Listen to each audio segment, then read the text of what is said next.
Buenas noches. Doctor Pozuelo, solo si puede activar su video, por favor. ¿Cómo? Si pudiera activar su video, por favor, doctor.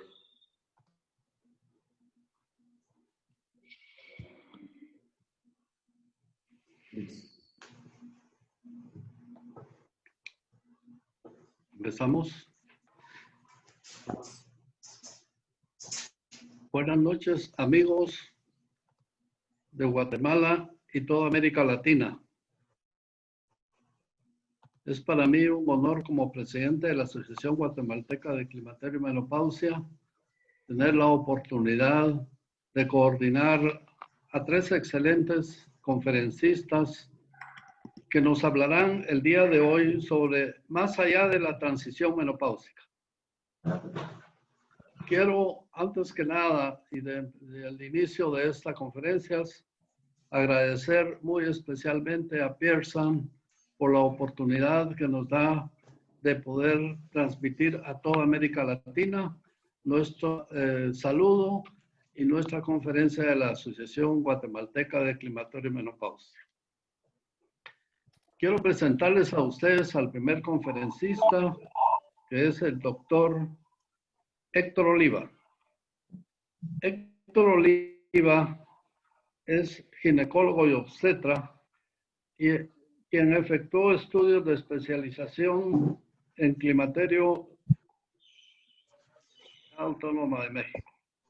Actualmente es miembro de la Asociación Guatemalteca de Obstetricia y Ginecología y es el vicepresidente de la Asociación Guatemalteca de Climaterio y Menopausia. El doctor Héctor Oliva nos va a hablar sobre los estrógenos y su relación con osteoporosis. Doctor Oliva, buenas noches y adelante. Buenas noches a todos a toda la audiencia, a los panelistas, aquí con ustedes. Vamos a dar inicio a la primera plática. Están distribuidas más o menos en 30 minutos cada una. La sección de preguntas las vamos a hacer al final o las pueden ir planteando en el icono exclusivo para preguntas y respuestas, por favor, con lo cual los moderadores vamos a estar respondiendo al final de la conferencia. Muchas gracias. Vamos a tratar de dar las pláticas no solo en el tema o en el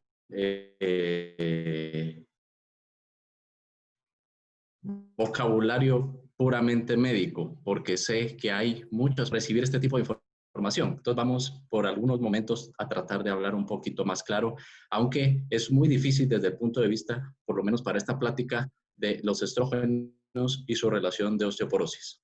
De igual forma, vamos a ver no solo puramente la bioquímica de los estrógenos y la fisiología, sino de igual forma algunas cuestiones que van a ser relevantes a la hora de que nosotros estemos tratando a nuestras pacientes. Muy bien, sin más preámbulo, vamos a iniciar.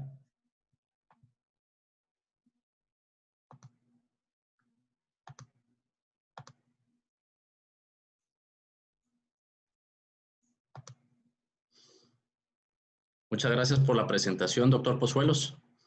Y vamos a hablar entonces, como lo dijo usted, estrógenos y su relación con osteoporosis. Y tenemos que entender que sí existe la osteoporosis premenopáusica. Nosotros desde el punto de vista ginecológico pretendemos que la menopausia es la desencadenante de la osteoporosis. Pero ojo con ese dato porque sí tenemos que tener presente que algunas pacientes van a presentar una osteoporosis muy temprana y de alguna forma u otra se va a ver relacionada con algún problema con los estrógenos, como vamos a poder verlos. En primer lugar, con la premenopáusica, los datos van a ser pocos, confusos, raros o hasta cierto punto no estudiados. El 17% de osteoporosis secundaria, por ejemplo, se puede dar en enfermedades como lupus eritematoso, el 7% en artritis reumatoide, inclusive tan alto como 44% en enfermedad de Cushing, 35% en pacientes con VIH, Y su riesgo de fractura va a depender en un futuro de cuándo se fracturen en la premenopausia, porque ojo al dato también, estas pacientes sí se fracturan en periodos premenopáusicos y también vamos a ver más adelante cómo es que llegan a fracturarse, sobre todo en el embarazo y en la lactancia. Hay algunos factores que afectan el pico de masa ósea y el riesgo temprano de fractura. Obviamente del 60 al 80% se dice, depende de la literatura, es que de origen genético y contra eso no podemos hacer nada, sin más que detectarlo, pero ese 20 o 30 o 40% extra sí podemos hacer nosotros o tener algún tipo de injerencia. La alimentación, siempre hay que darle un peso importante a esto. El ejercicio desde la infancia, ejercicio dirigido, ejercicio durante la pubertad o de la adolescencia tardía, o inclusive dentro de la paciente adulta joven, es muy importante para llegar a ganar esa masa muscular y sobre todo el peso ideal en este tipo de pacientes. Obviamente las pacientes que tienen historia de amenorrea o algún exceso de andrógenos van a estar en un mayor riesgo de poder desarrollar una osteoporosis. Todo es bien conocido en el ginecólogo que tenemos la tríada del atleta. Aquellas pacientes en competencias de alto rendimiento, con una baja ingesta calórica, hay una densidad mineral ósea baja, hay una disfunción menstrual. Quiere decir que esa paciente no ve sus menstruaciones y esto va a ser ocasionado por no solo las pacientes que están compitiendo en alto desempeño o en alto desarrollo, sino por problemas de estrés, inclusive pueden llegar a afectar a nuestra paciente. ¿Por qué le damos tanta importancia a esas pacientes jóvenes? Porque sabemos que la adultez del hueso va a llegar muy temprano en la edad. El trocánter, es decir, en la cadera, lo vemos a los 14 años. La paciente cierra su crecimiento del hueso en el cuello femoral, es decir, también en otra parte de la cadera, tan temprano como a los 18 años. Y alcanza su máximo en el hueso a los 23 años. Es decir, una paciente de 25 años ya alcanzó su máximo de hueso que va a tener en toda su vida. Lo que no logró hacer antes, ya no lo va a lograr recuperar. Entendemos también unas gráficas que hemos visto en algunas ocasiones, pero que son muy importantes. Y sobre todo en la deficiencia de estrógenos, que va a afectar ese hueso trabecular, ese hueso esponjoso, ese hueso de la columna vertebral, que es muy diferente al hueso cortical, es decir, al hueso de la cadera, ese hueso más compacto.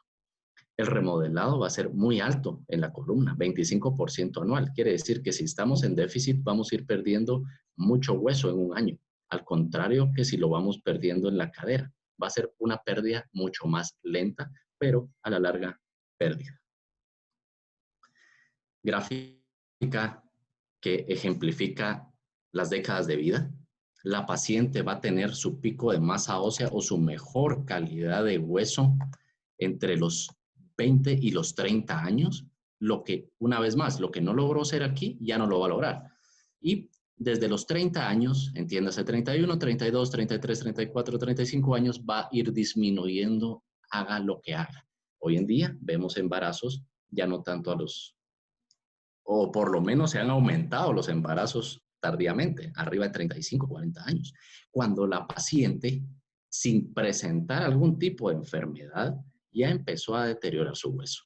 Y sobre todo, si entra la menopausia y no damos una terapia hormonal de la menopausia, vamos a tener una caída súbita de la calidad del hueso, que va a ser muy importante para tomar en cuenta en este tipo de pacientes.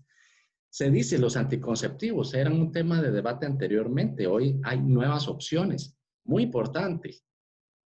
Hay muchos documentos que hablan desde el 20, 25 años, pero hay otros que hablan hasta los 30 años. Nosotros como ginecólogos, cuando recetamos anticonceptivos, debemos de dar por lo menos dosis de 30 microgramos de etinilestradiol antes de los 30 años.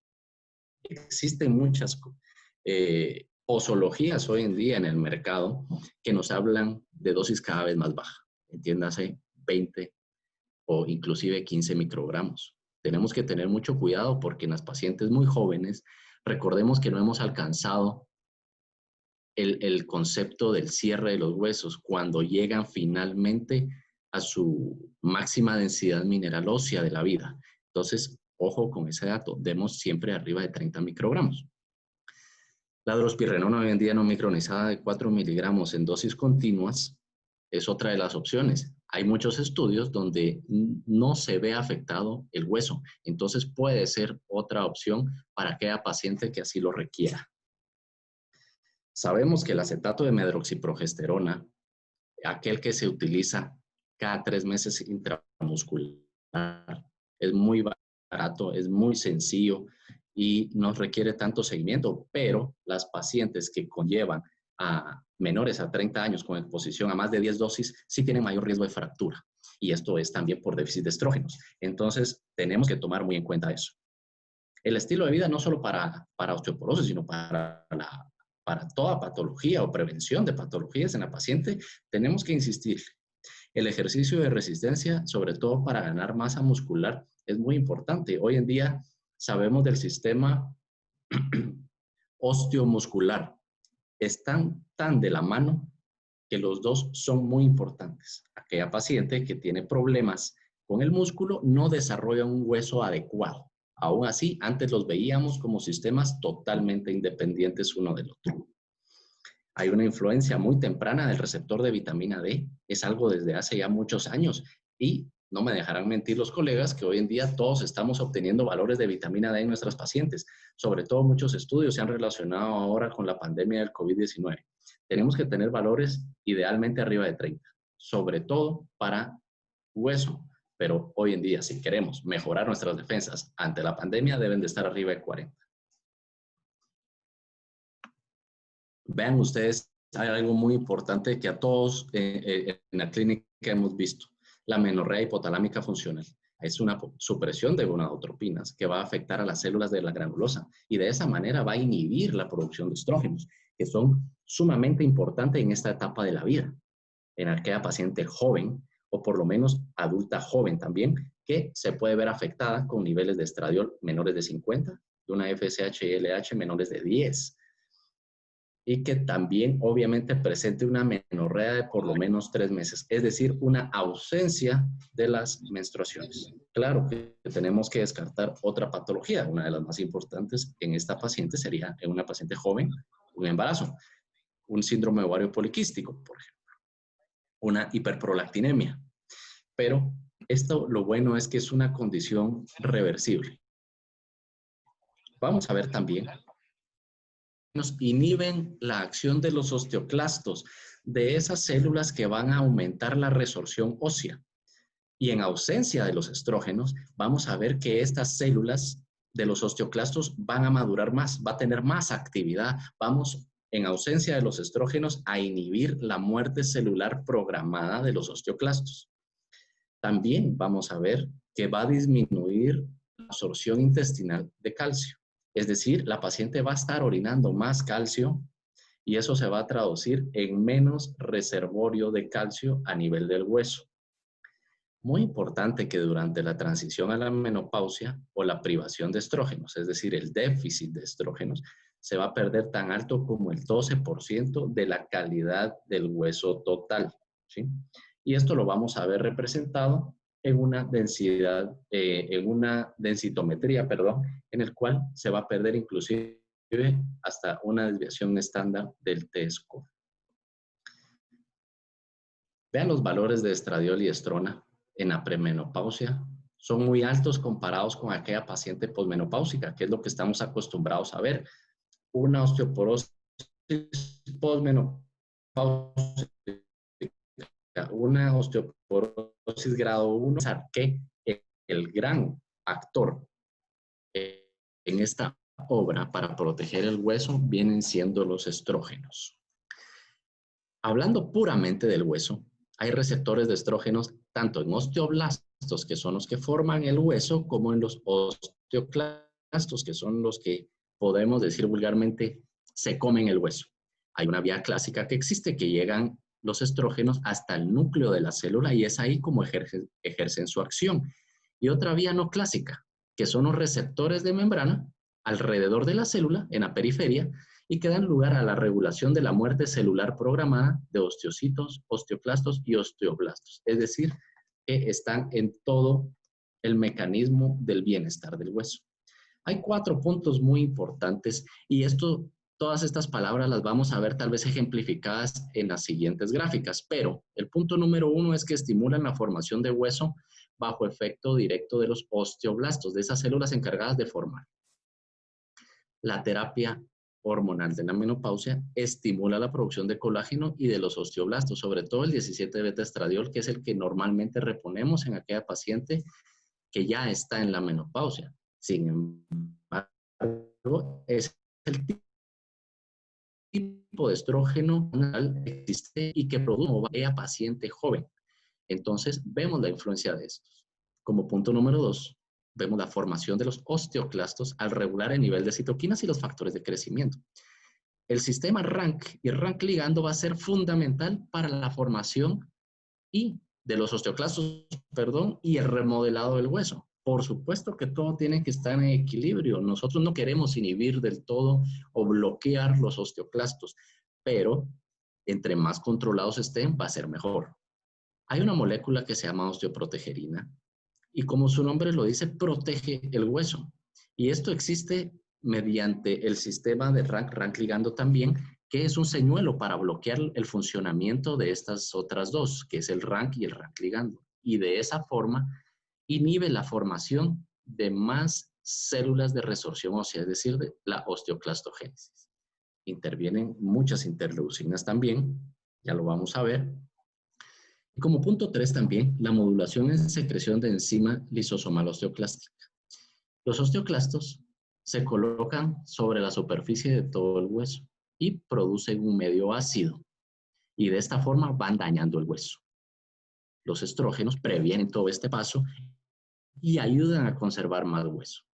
Y obviamente como cuarto punto es la conversión de distintas hormonas o su influencia que promueven la secreción de otras hormonas como en su ejemplo la calcitonina y de esta forma también inhibe la resorción del huesito, aumenta la absorción del calcio en el intestino, esto es los estrógenos, y mejora la actividad para la conversión de vitamina D, tanto en su primer paso o hidroxilación en el hígado como en la segunda hidroxilación que es en el riñón, dando así la forma activa. Es decir, está todo mezclado. Vean ustedes aquí que está el hueso dispuesto en blanco. Esta es la célula que literalmente va a reabsorber hueso, por eso está como en un barranco aquí. Y vemos los estrógenos que van a inhibir la actividad de los osteoclastos. Este es el que se va a venir para acá abajo y va a ir sobre la superficie del hueso y va a crear todas estas reacciones para empezar a destruirlo o la reabsorción de calcio. Esto es lo que les había mencionado y es que son los factores que estimulan la expresión del RANK ligando. El RANK ligando ahorita está representado por estos puntitos verdes y entre esos están interleucinas, vitamina D, sobre todo su deficiencia, que produce menos osteoblastos y por ende van a estar los RANK ligando más sueltos, dando chance a que se unan al RANK que está representado por lo rojo aquí y que se dé el osteoclasto maduro y que se aumente la resorción ósea. Esta es una representación mucho más fácil de ver cómo la osteoprotegerina se va a ir a defender al hueso uniéndose al RANK ligando y por ende va a haber menos unión al RANK sobre el osteoclasto y por lo mismo va a haber menos resorción ósea. De igual forma actúan los estrógenos, aumentan la osteoprotegerina y disminuyen o mantienen en mayor o mejor equilibrio al RANK ligando. Y por eso es que las pacientes están protegidas en el periodo reproductivo contra la pérdida ósea rápida. Pero ¿qué es lo que pasa cuando no tenemos estrógenos que nos protejan de esto? Pues se une más el RANK con el RANK ligando, es decir, las pelotitas verdes en el receptor rojo y por ende vamos a tener una mayor diferenciación de los osteoclastos que se van a ir a posar sobre el hueso y van a aumentar la resorción. Es decir, en la paciente con déficit de estrógeno no es que se dé un déficit de formación de hueso, sino se da un aumento en la resorción, un aumento en la destrucción del hueso. Cuando nosotros utilizamos anticonceptivos, siempre utilicemos entonces, como se dijo antes, de 30 microgramos en las adolescentes. La recomendación, de igual forma, en aquellas pacientes que tienen acetato de medroxiprogesterona, es decir, la inyección intramuscular de cada 3 meses, es tampoco lo suspenda. Cuando finalmente usted decida o la paciente decida suspenderlo, si su sistema está funcionando adecuadamente, ese hueso se va a recuperar y su riesgo de fractura va a ser menor a como cuando lo estaba utilizando. Es decir, esto es reversible. Cuando tengamos un diagnóstico para hacer la definición, es decir, de osteoporosis u osteopenia, por favor, basémonos en la Organización Mundial de la Salud. Contradicen entre ellas o tienen distintos puntos de vista, más bien. Por ejemplo, la International Society of Clinical Densitometry, que dice menores de 40 años utilicemos el Z-score para definir una densidad mineral ósea baja para la edad, o un valor por debajo de lo esperado para el rango de esa paciente. Es decir, esta paciente me tiene un déficit de hueso, tengo que investigarla más. Al contrario de la International Osteoporosis Foundation, que nos dice que utilicemos el valor Z-score, pero por debajo de 20. Y para toda paciente arriba de 20 años ya utilicemos el T-score. Sobre todo opciones. Sin embargo, tenemos que aclarar también que el diagnóstico no es solo fracturas, no es solo fragilidad ósea. Hay que investigar más a fondo todo antecedente de nuestra paciente. Ya lo vamos a hablar, por ejemplo, que la osteoporosis idiopática es puramente un diagnóstico de exclusión. Se requieren muchas veces hacer exámenes genéticos, hormonales e inclusive estudios para descartar cáncer.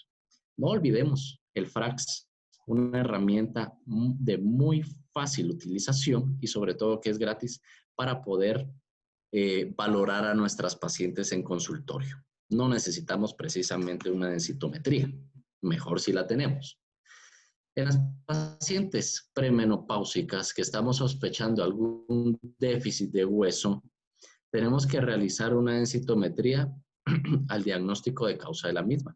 Y mucho se relaciona, por ejemplo, con enfermedad celíaca, aquella disminución en la captación de calcio a nivel intestinal, en la diabetes tipo 1. Todo paciente, ya sea diabetes tipo 1 o diabetes tipo 2, tenemos que sospechar que tiene una fragilidad ósea aumentada por sobre aquellas pacientes. Existe, y ojo con eso también, el hiperparatiroidismo primario. Se dice que los marcadores de resorción ósea, si la paciente ha tenido alguna fractura durante los primeros 3 meses de haberse presentado, no me van a servir de nada y aparte son muy variables. Entonces tenemos que tener ojo también con los marcadores de resorción ósea. Los artículos nos dicen cómo manejamos a la paciente osteoporótica menor de 50 años.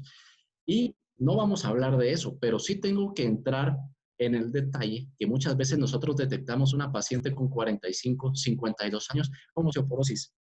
Y decimos, pero si sigue menstruando irregular, tal vez, pero sigue menstruando. Quiere decir que hay algo todavía de función ovárica y por ende de secreción de estrógenos. ¿Por qué está tan mal esta paciente? Tenemos que tomar en cuenta que quizás que no llegó al pico de masa ósea adecuado. Es decir, vean la línea de abajo. Por distintos factores, esa paciente nunca alcanzó lo que debió haber alcanzado o como la mayoría de pacientes va a alcanzar. Y es por eso que nosotros quizá la detectamos entre los 40 y los 50 años y ya tenemos osteoporosis, a pesar que no la estamos esperando y que muchas veces se da solo porque queremos controlar a la paciente o inclusive la misma paciente nos dice, por favor quiero obtener una densitometría, o en el peor de los casos que ya han presentado fracturas por fragilidad.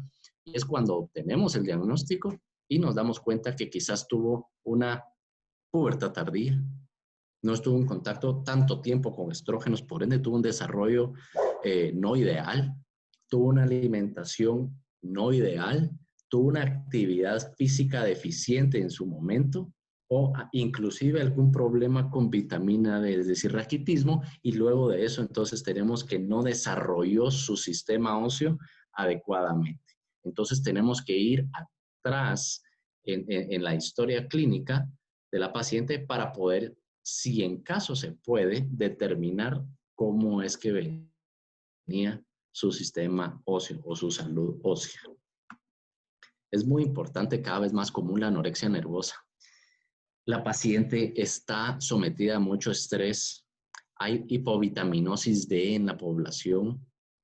Hay, por supuesto, la osteoporosis inducida por glucocorticoides que se escapa de inclusive tener los niveles hormonales de estrógenos en adecuados niveles. Y estas pacientes se afecta su sistema óseo también desde muy temprana edad, aquella relacionada con cáncer o la medicamentosa. Y hay algo que llama mucho la atención y es esto. El promedio de la densidad mineral ósea de una mujer joven con tan solo 6 meses de un hipoestrogenismo, en su caso debido a amenorrea hipotalámica funcional, es igual o equivalente al de una mujer de 51 años. Es decir, que el hueso se deteriora muy rápidamente, tan pronto como 6 meses que la paciente no menstrua, por falta de estrógenos, de una mujer de 20 años, comparando su hueso con una mujer de 51 años. Tenemos que ponerle atención a este tipo de pacientes y aún así, todavía nos están diciendo que los estrógenos son la base de la salud ósea. Hay, por supuesto, relacionada con el cortisol. Se han visto en estudios que las mujeres amenorreicas, es decir, que no están menstruando, hay un aumento de los niveles de cortisol y esto a su vez se transfiere a una disminución en los niveles de osteocalcina, que es un marcador de formación ósea. Es decir, se eleva, el cortisol disminuye la formación ósea y esto se va a ver afectado en términos de largo plazo en la salud de la paciente. También se produce una alteración del balance de hormonas como paratiroides, la tiroides, la vitamina D e inclusive el electrolito calcio. Y todo esto va a ser negativo cuando tenemos el déficit de estrógenos. Habíamos dicho que íbamos a mencionar rápidamente también los cambios relacionados al embarazo y la lactancia, porque se han dado fracturas en aquella paciente puérpera, en aquella paciente que está dando lactancia, y son fracturas por fragilidad. Ojo con eso, porque la paciente durante el embarazo y la lactancia, que pueden ser tan largos periodos como 3 años en total todo, puede tener un déficit importante de hueso y eso lo tenemos que poder diagnosticar o poder prevenir antes inclusive de que la paciente salga embarazada. Ver y establecer un plan para que cuando se embarace no tenga un déficit de calcio, un déficit de vitamina D y que no se vea afectado en un futuro. Tenemos que tomar en cuenta, por supuesto, que no es todo estrógenos. Si la paciente está bien, también puede presentar algún grado de osteoporosis y es también algo tan barato como la vitamina D. En latitudes de aproximadamente 33 grados, la síntesis de vitamina D se va a ver afectada.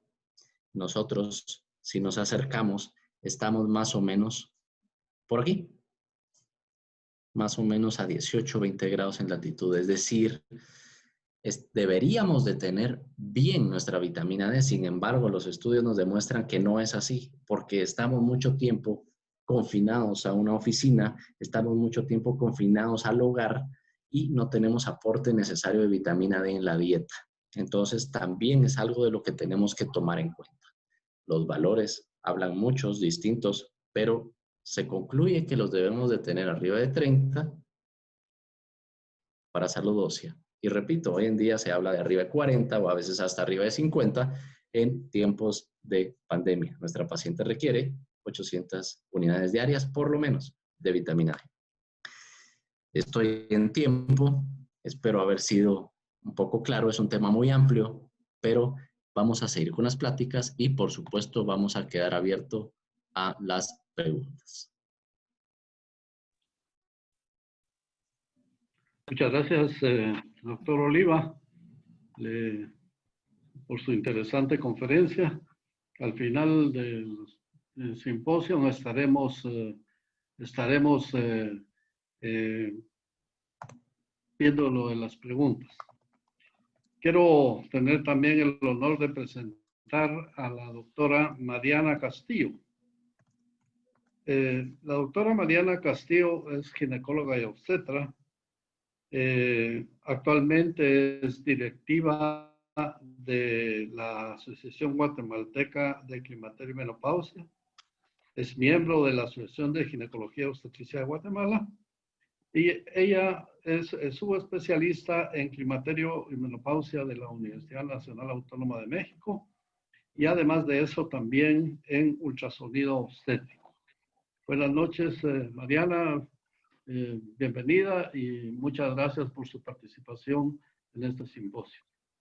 Muy buenas noches, doctor Pozuelos. Gracias por la presentación y gracias a todos los que nos están acompañando. Gracias a Pearson también por esta actividad tan bonita.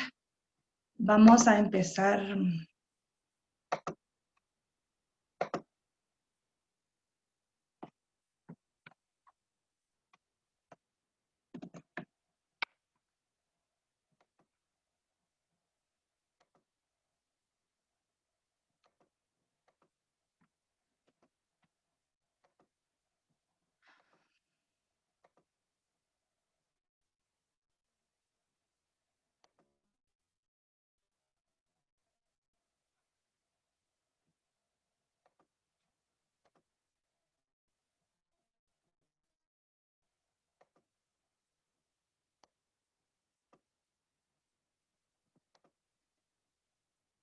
Doctor Pozuelos, si fuera tan amable de comentarme si ya está compartiendo la pantalla. Ya Sí, tiene ya estamos listos, puede empezar.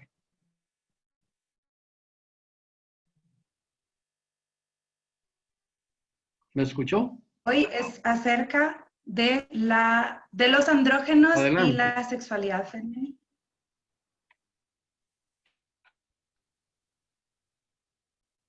¿Sí, doctor? Sí se ve, Mariana. Sí se ve. Adelante, Mariana.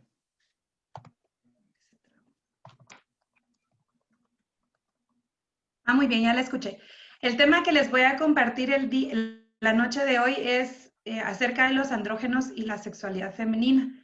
Realmente este es un tema que en la actualidad tiene mucha importancia porque hemos visto con los avances de la tecnología y los avances en la medicina que cada vez nuestras pacientes están teniendo más expectativa de vida. Y realmente nosotros queremos darle a nuestras pacientes no solo años de vida, sino calidad de vida también. Hay muchos estudios que nos han demostrado que hasta un 79% de las pacientes hasta los 70 años de edad todavía tienen relaciones sexuales y más de la mitad de las pacientes pueden tener algún problema de disfunción. Entonces, pues parte de nuestro trabajo en el consultorio va a ser poderles ayudar en lo que nosotros podemos, ¿verdad? Vamos a hablar en esta charla un poquito acerca de los andrógenos que tienen las mujeres, cuál es la función de estos andrógenos en la sexualidad de la mujer, qué cambios naturales hay en la posmenopausia y qué tratamientos podemos dar a nuestras pacientes para que ellas tengan una mejoría. Acerca de los andrógenos, pues sabemos que los ovarios y las glándulas suprarrenales son los que secretan la androstenediona y la dehidroepiandrosterona sulfato. DHEA sulfato. Y estos se convierten en testosterona en los tejidos periféricos. Después, por acción de la 5-alfa reductasa, se convierten en dihidrotestosterona, que es la forma activa para los órganos blancos. La testosterona después puede convertirse en estradiol en las células de la granulosa por medio de la aromatasa. Entonces, realmente es un proceso bastante largo y complejo. Nosotros necesitamos poder comprender parte de este mecanismo tan complejo para ver en qué parte nosotros podemos ir asistiendo a nuestras pacientes. Los principales andrógenos en la mujer, entonces, son la dehidroepiandrosterona sulfato, la DHEA, la androstenediona, la testosterona y la dihidrotestosterona. Los primeros dos son precursores de la testosterona. Y la testosterona es una prohormona de la forma activa. Más o menos una mujer tiene el 10% de la concentración de andrógenos de la contraparte masculina. El 66% de la testosterona se une a la beta-globulina ligadora de hormonas sexuales, que para más corto le vamos a mencionar como SHBG. El 33% de la testosterona está unida a la albúmina y únicamente un 1 a 2% se encuentra en una forma libre. Sin embargo, la unión que tiene la testosterona a la albúmina es sumamente laxa. Entonces, esta y la porción libre se consideran las formas biodisponibles, que son las que van a poder tener un efecto en los tejidos de la mujer. La dehidroepiandrosterona sulfato, su secreción es principalmente suprarrenal, por lo mismo no se modifica con el ciclo menstrual, pero conforme avanza la edad de la mujer sí sufre una disminución. La dehidroepiandrosterona tiene un 50% de producción en la zona reticularis, que es en la glándula suprarrenal, otro 20% en las células de la teca del ovario y otro 30% va a ser una conversión mediada por una sulfatasa de la hormona anterior. La androstenediona tiene una producción 50% del ovario, 50% de la glándula suprarrenal. Esta se correlaciona directamente con los niveles de testosterona séricos y la aromatización de la androstenediona nos da lugar a estrona, que es el principal estrógeno en las mujeres posmenopáusicas. La testosterona, como vimos, es una prohormona. Tiene un 25% de producción suprarrenal, otro del 25% de producción ovárica por las células de la teca, un 50% de conversión periférica por sus precursores. Se sabe que después de una oforectomía reduce sus niveles hasta un 50%. En el pico ovulatorio aumenta en la mujer un 150%, que se sabe que es por la producción aumentada en las células de la teca. Y tanto en hombres como en mujeres, la testosterona tiene efectos importantes sobre la sexualidad, tanto en la fase de la motivación, el deseo y las sensaciones eróticas. Un hombre produce alrededor de 5.000 a 7.000 microgramos por día de testosterona, mientras que una mujer produce únicamente 300 microgramos al día. Como pueden ver, la diferencia en la producción es bastante. La dihidrotestosterona es la forma activa, como habíamos mencionado. Esta se produce a través de la 5-alfa reductasa y esta es la que tiene acción sobre los receptores nucleares de los órganos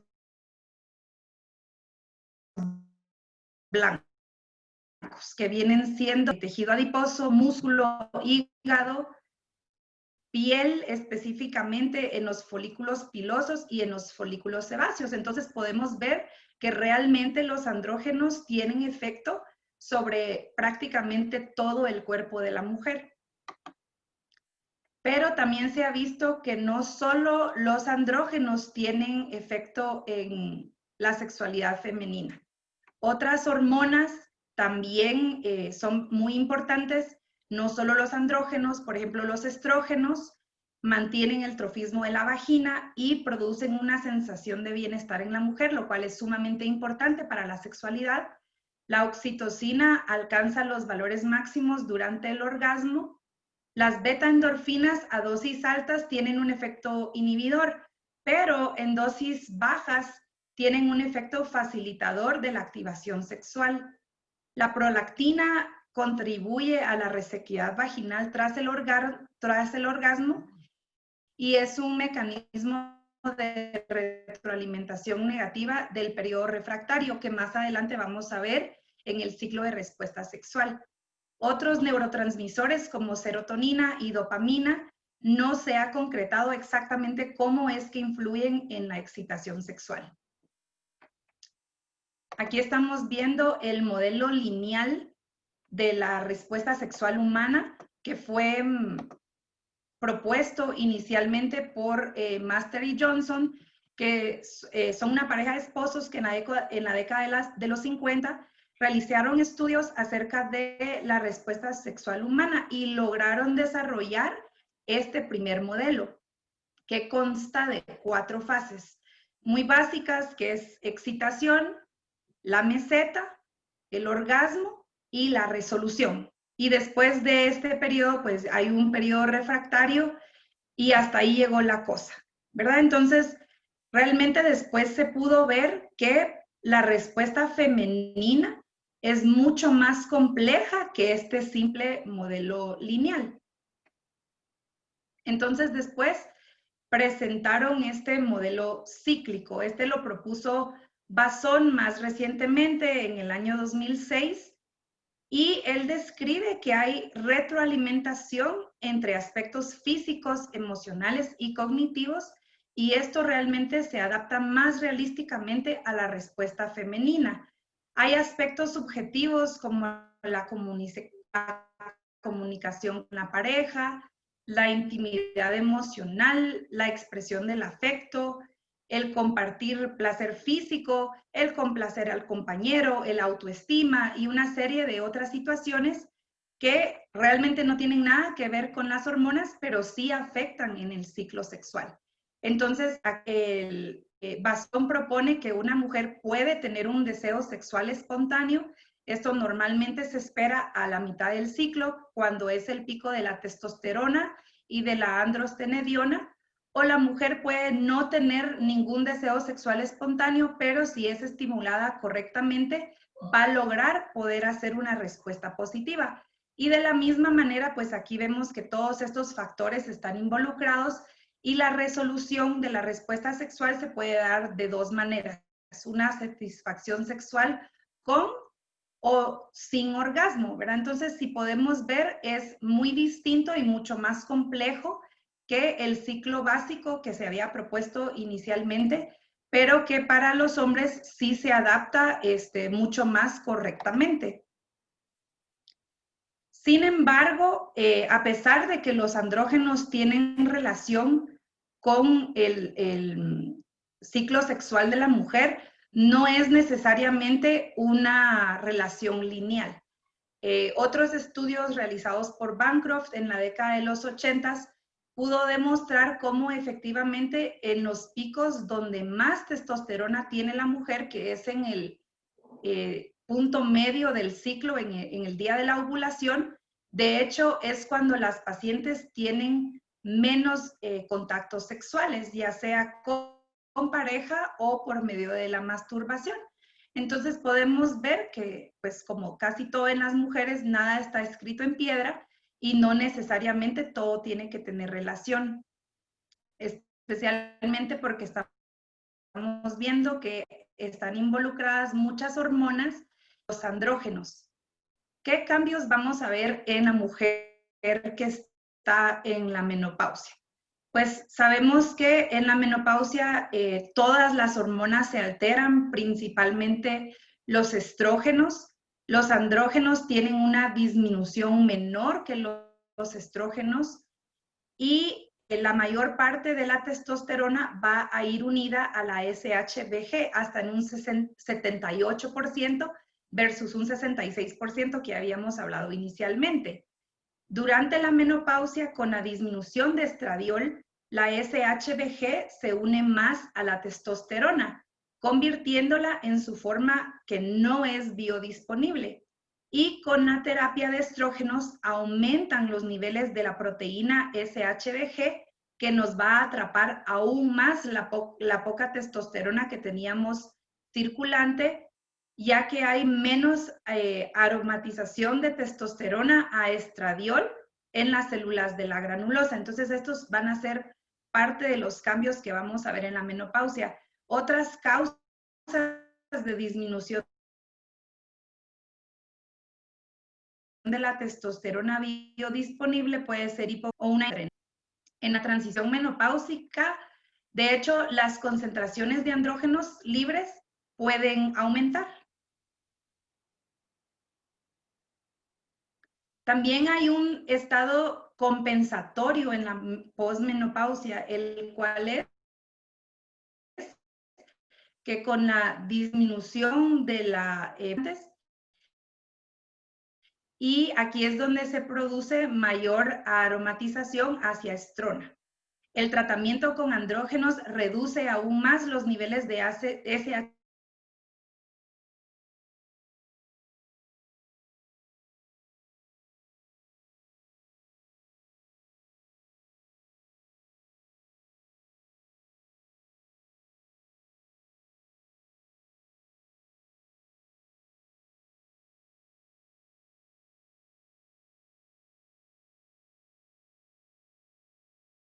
aumenta aún más la forma disponible sexual, que incluye en las áreas de motivación, de fantasía, de goce, de excitación.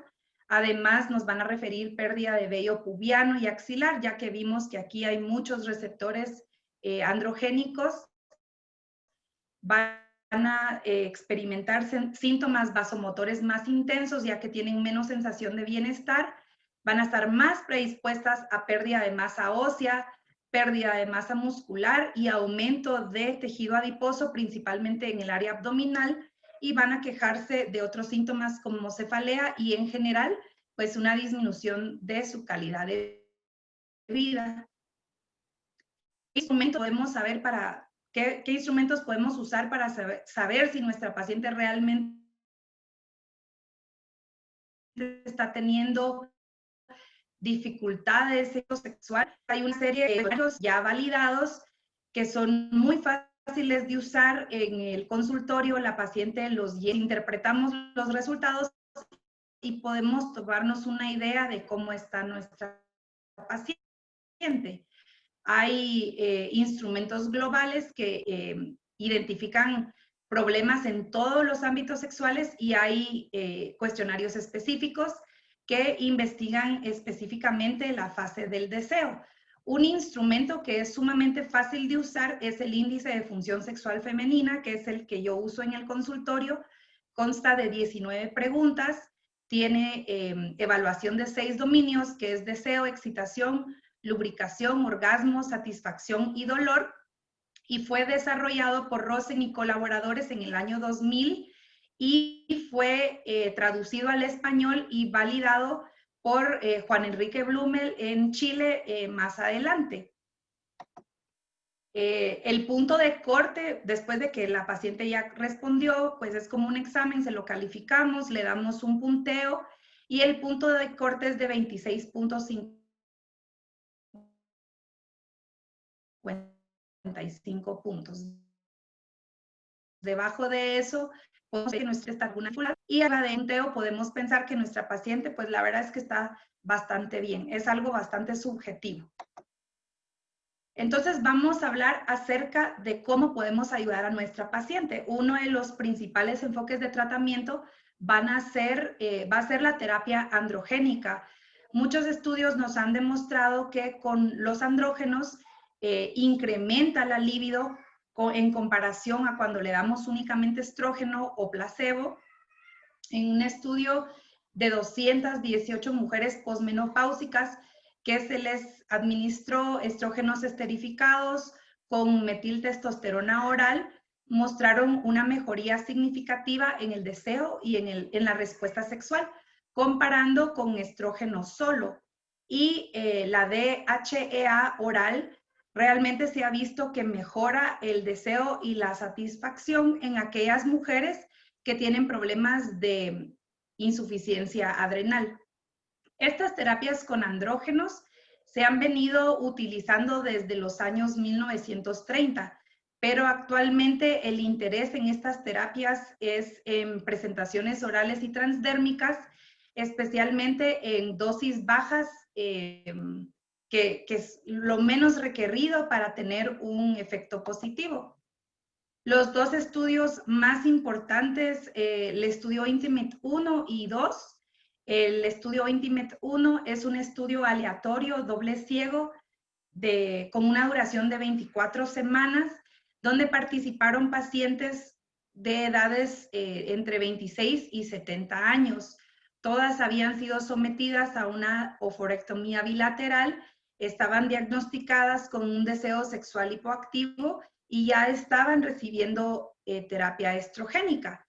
A 279 de ellas se les administró un placebo, a 283 de ellas se les administró una testosterona en parche con una dosis de 300 microgramos día y se vio una notable mejoría en el deseo sexual y en el descenso de la ansiedad en las pacientes del parche de testosterona, refiriendo 2.10 episodios de actividad sexual satisfactoria en 4 semanas versus 0.98 en el grupo placebo. El estudio Intimate 2, con un estudio bastante similar, aquí evaluaron 533 mujeres con oforectomía bilateral. Se les dio también un parche de testosterona en dosis de 3 gramos día y se notó una mejoría en el deseo sexual y una disminución de ansiedad en las pacientes. Panacea, ya que vimos que se involucran muchas otras hormonas, así como otras condiciones no biológicas. No hay seguridad comprobada del uso de testosterona en forma generalizada. Realmente se debe de individualizar el uso en mujeres que realmente pueden beneficiarse con una terapia de testosterona. No siempre hay una correlación consistente entre las concentraciones de andrógenos como testosterona total y libre, androstenediona, DHEA y SHBG con la función sexual. Y solo algunas mujeres van a referir una mejora en el deseo sexual. No siempre van a ser el 100%. La testosterona en gel y parche se prefieren sobre la vía oral. Los principales efectos adversos son hirsutismo y acné. No hay evidencia de seguridad con el implante de testosterona y el uso de DHEA y DHEA sulfato está demostrado con mayor beneficio para pacientes que cursan con insuficiencia adrenal. La vía transdérmica, pues como ya sabemos, se va a preferir ya que evita el efecto del primer paso de metabolismo hepático. Ya sabiendo las limitaciones de los tratamientos, pues podemos hablar un poquito acerca de las opciones terapéuticas que tenemos para nuestras pacientes. Tenemos el bupropión, que es un conocido antidepresivo, la testosterona en gel, la testosterona en parche a dosis de 300 microgramos 2 veces por semana. Esto ha sido aprobado por la Agencia Europea para la Evaluación de Productos Médicos para el tratamiento de deseo sexual hipoactivo en las mujeres. También tenemos la opción del Estratest, que es estrógenos esterificados más metiltestosterona, nuestra queridísima tibolona y el sildenafil, que su uso realmente es para trastornos de la excitación sexual femenina, no tanto para trastornos de deseo. Hablando específicamente de la testosterona, pues vemos que hay múltiples presentaciones, tanto orales, transdérmicas, en implante subcutáneo y también vía intramuscular. Afortunadamente, en nuestro medio ya contamos con un producto que es el Despamin LBD, que contiene 5 miligramos de valerato de estradiol y 50 miligramos de enantato de testosterona. Y la aplicación o el uso para la paciente va a ser cada 4 a 6 semanas, pero realmente el monitoreo de cómo se siente la paciente es el que nos va a dar la pauta de la duración del tratamiento. Y con los implantes de testosterona, pues que se ha visto que dan valores suprafisiológicos hasta 70 a 90 nanogramos por decilitro, que pues realmente es sumamente alto para una paciente femenina. La testosterona tiene otros beneficios, no solo en la sexualidad, también puede afectar hueso, como había mencionado anteriormente Héctor en la charla anterior. Hay un mantenimiento de la densidad mineral ósea y la composición corporal, principalmente de tejido de hueso y tejido muscular, y por ende se puede concluir que las pacientes con hiperandrogenemia pueden tener mayores niveles de densidad mineral ósea. La testosterona también tiene otros beneficios, aparte del hueso, que por ejemplo es neuroprotector, protege contra estrés oxidativo, contra la muerte celular y la apoptosis.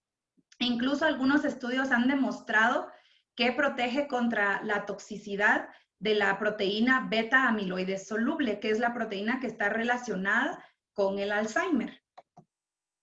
Los mecanismos por los cuales la testosterona puede beneficiar el hueso es a través de la 5-alfa reductasa, que está presente en los osteoblastos, los receptores androgénicos, y también por medio de la aromatasa, que convierte a 17 beta estradiol, que tiene receptores estrogénicos, los osteoblastos, y por medio de estos dos mecanismos ayuda a la mujer a prevenir la pérdida ósea. Hablando un poquito acerca de la tibolona, pues ya sabemos que este es un esteroide sintético que tiene una función estrogénica, androgénica y progestacional. Sirve muchísimo para el control de síntomas vasomotores, a pesar de que en el estudio de 1 millón de mujeres lo relacionó con riesgo aumentado de cáncer de mama. Pues otros estudios muy importantes, como el estudio Total, lo relacionó con una mejoría significativa en el interés sexual y una mejoría también en la calidad de vida de la mujer. Y el estudio LISA, que evaluó a 403 mujeres con una edad media de 56 años, con un aumento significativo en los puntajes del IFSI, principalmente en los dominios de excitación, deseo y satisfacción sexual, y un puntaje total. Entonces vemos que pues realmente para las pacientes con problemas de disfunción sexual, esta puede ser una opción. Sin embargo, los andrógenos tienen efectos secundarios en las mujeres cuando ya se los damos en exceso. Y algunos de los efectos físicos pueden ser hirsutismo, alopecia, acné, seborrea, profundización de la voz, que este sí es muy importante porque cuando ya se da, su reversión es sumamente difícil o casi nula, clitoromegalia, y para las pacientes que todavía menstruan, irregularidad en su ciclo. Y también se ha demostrado cambios psicológicos con la testosterona en exceso. Hay estudios que demuestran que las mujeres con niveles suprafisiológicos pueden tener problemas de agresión, de ansiedad, de depresión e incluso de disfunción sexual. Entonces, aquí en lugar de ayudar a nuestra paciente, pues también ella se podría estar perjudicando. Podemos ver esta gráfica muy ilustrativa. Es un estudio de Brownstein en el 2005, donde podemos comparar pacientes a quienes se les administró placebo, un parche de 150 miligramos, un parche de 300 miligramos y un parche de 450 miligramos. Y podemos ver cómo conforme la dosis va aumentando, las pacientes van aumentando también o mejorando en los dominios de deseo, excitación y autoimagen o autoestima. Pero también si nos pasamos de la dosis, veamos qué curioso que en lugar de seguir mejorando, empezamos a tener descensos, ¿verdad? En todos estos dominios podemos ver que en lugar de estar con una mejoría, pues ya empiezan a haber perjuicios. Entonces, un rango de dosificación de testosterona resulta en efectos deseados en la función sexual. Sin embargo, exceder el límite carece de beneficios adicionales o incluso puede llegar a tener un impacto negativo a la paciente. Podemos vigilar nuestros efectos secundarios, por ejemplo, el hirsutismo, por medio de diversas escalas. Una de ellas es la escala de hirsutismo de Ferriman-Gallwey, que es sumamente fácil de usar, donde sumamos a las pacientes sus punteos y de ahí vamos a determinar si la paciente ya está en problemas o no de hirsutismo, considerándose entre 8 y 15 un hirsutismo leve, de 16 a 25 un hirsutismo moderado y más de 25 un hirsutismo grave. Pero esto puede variar según la etnia de la paciente, si es mediterránea, hispana o de Medio Oriente, puede tener un puntaje incluso hasta 9 o 10 y considerarse normal. En conclusión, pues el rol de los andrógenos en la sexualidad femenina es difícil de caracterizar porque ya vimos que hay factores biopsicosociales que están relacionados, por lo que el tratamiento de nuestra paciente debe de ser integral y multidisciplinario. Los niveles disminuidos de andrógenos séricos no necesariamente se correlacionan con deseo sexual y satisfacción disminuidos. Y es importante encontrar la dosis correcta de testosterona para nuestra paciente para evitar efectos adversos negativos. Muchas gracias por su atención. Muchas gracias.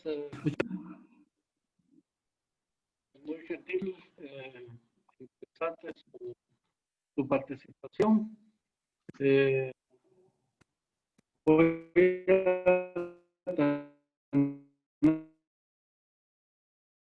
tener el gusto también de usar. Todos lo conocemos como Huicho. Es miembro fundador y director. Es expresidente 2 veces de la Asociación Guatemalteca de Ginecología y Obstetricia. Actualmente es el secretario de la FLASO. Luis Hernández es ginecólogo y obstetra y tiene su especialidad en endocrinología ginecológica de la Universidad de Miami. Muy buenas noches, Luis, y bienvenido al simposio. Agradecemos tu participación en el mismo. Buenas noches, doctor Pozuelos. Buenas noches a todos.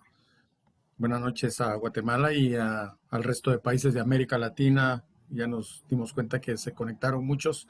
Gracias por estar presentes de este simposio que organizó la Asociación Guatemalteca de Climaterio y Menopausia con mucho cariño para ustedes en una época tan difícil y tan complicada como esta. El tema que se me asignó es transición, menopausia y síndrome metabólico, tomando en cuenta que cuando preparamos este simposio pensamos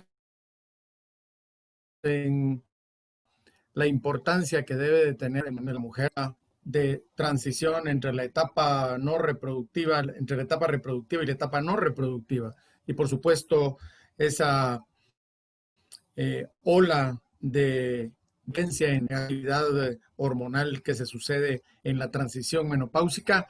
Y la idea es tratar de ver si existe una relación entre el hipoestrogenismo y el síndrome metabólico como componente de riesgo cardiovascular. Y es que todo comienza acá. Ustedes se fijan a unas 40 años.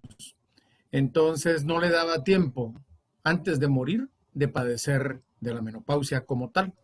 Sin embargo, a lo largo de los años y a lo largo de los siglos, sobre todo de las últimas décadas, la esperanza de vida de la mujer ha ido aumentando.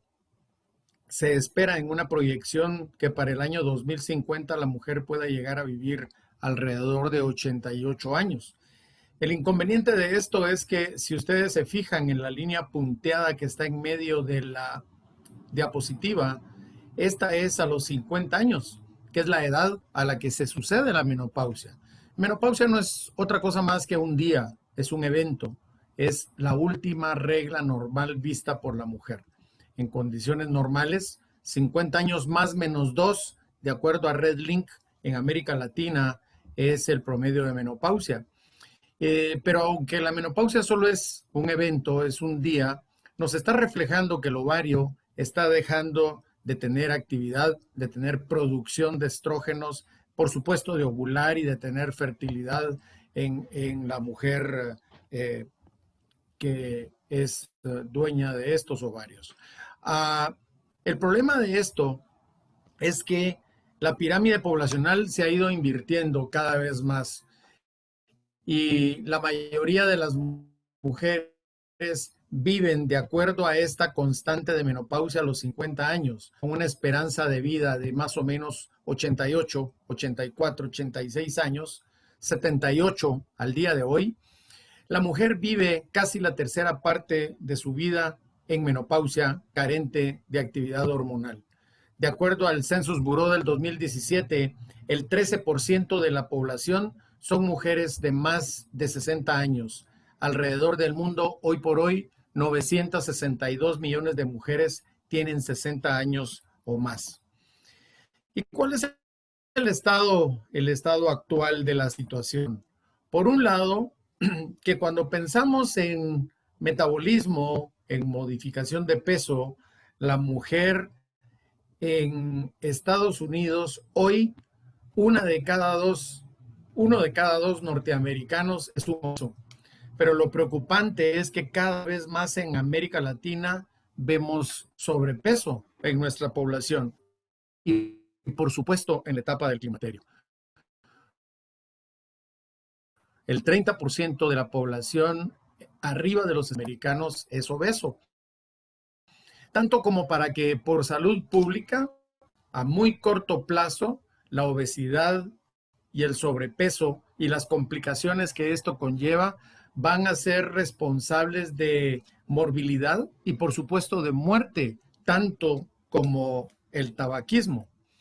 Económicamente esto implica para las sociedades del mundo y para los sistemas de salud pública condiciones impactantes en el gasto en dólares por año y por supuesto lo más importante es el impacto negativo y desfavorable que esto tiene con la responsabilidad de la mortalidad prematuramente en mujeres jóvenes, pero que entran en la menopausia, que entran en hipoestrogenismo y que trae como resultado todas aquellas consecuencias que vamos a ver más adelante. Esta es una diapositiva que me regaló un amigo que muestra las causas de la mortalidad en las mujeres mexicanas que tienen un comportamiento muy similar al nuestro. Y si ustedes se dan cuenta, de acuerdo a la Secretaría de Salud de México en el 2014, la causa número 1 de muerte era diabetes, la causa número 2 en rojo, una enfermedad cardiovascular, la causa número 3, una enfermedad cardiovascular y la causa número 5, otra enfermedad cardiovascular.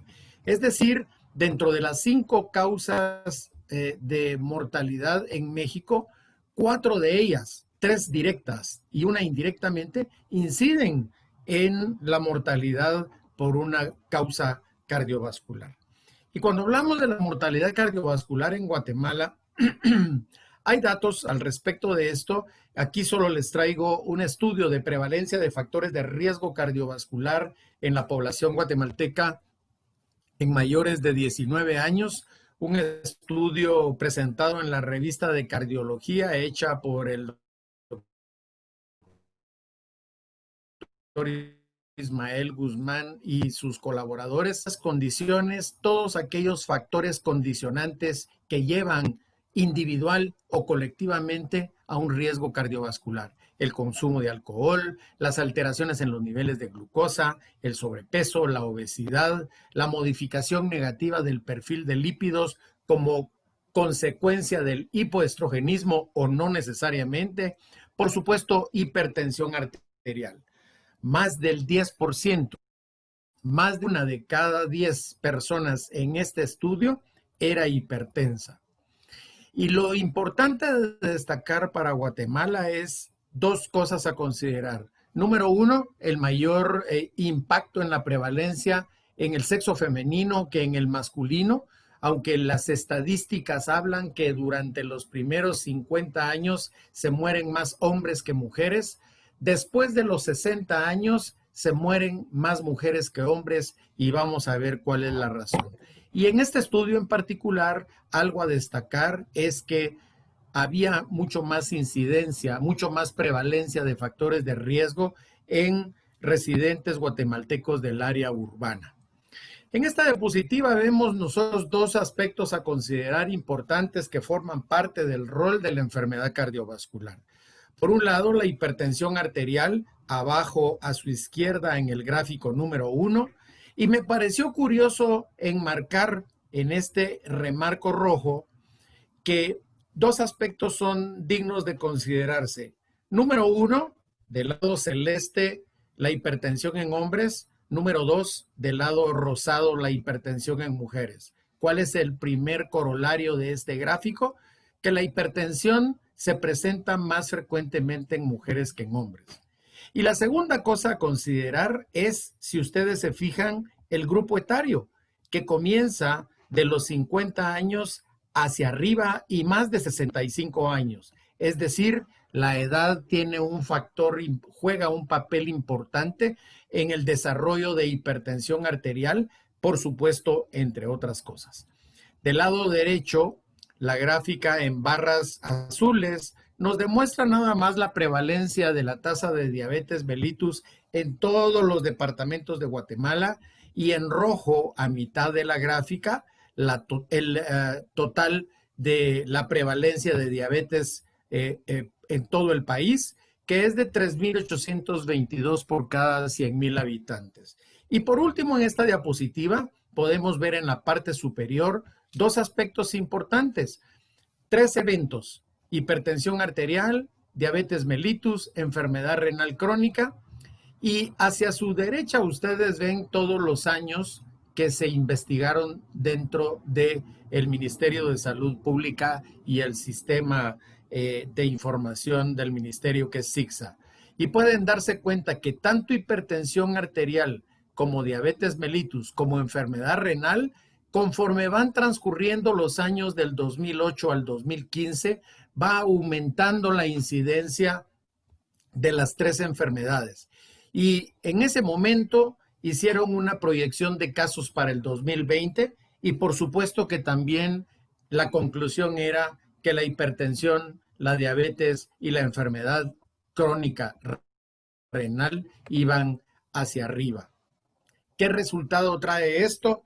Para fines de morbimortalidad, que la mortalidad por enfermedades no transmisibles, estoy hablando de enfermedad cardiovascular, de enfermedades respiratorias, de cánceres y de diabetes, está por arriba del 60% en la población guatemalteca. Es decir, 1 de cada 2 personas que fallecen en Guatemala fallece por una enfermedad no transmisible y en buena parte de ellos por enfermedad cardiovascular.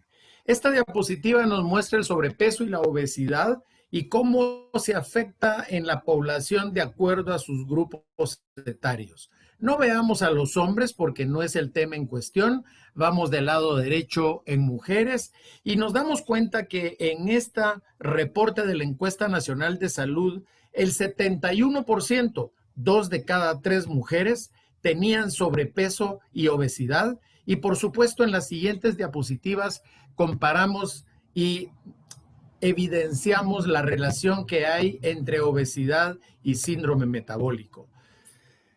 El índice de masa corporal nos sirve mucho para determinar quién está con sobrepeso, quién está en peso normal y quién está en obesidad. Por definición, el índice de masa corporal es la talla al cuadrado dividido entre el peso de la mujer.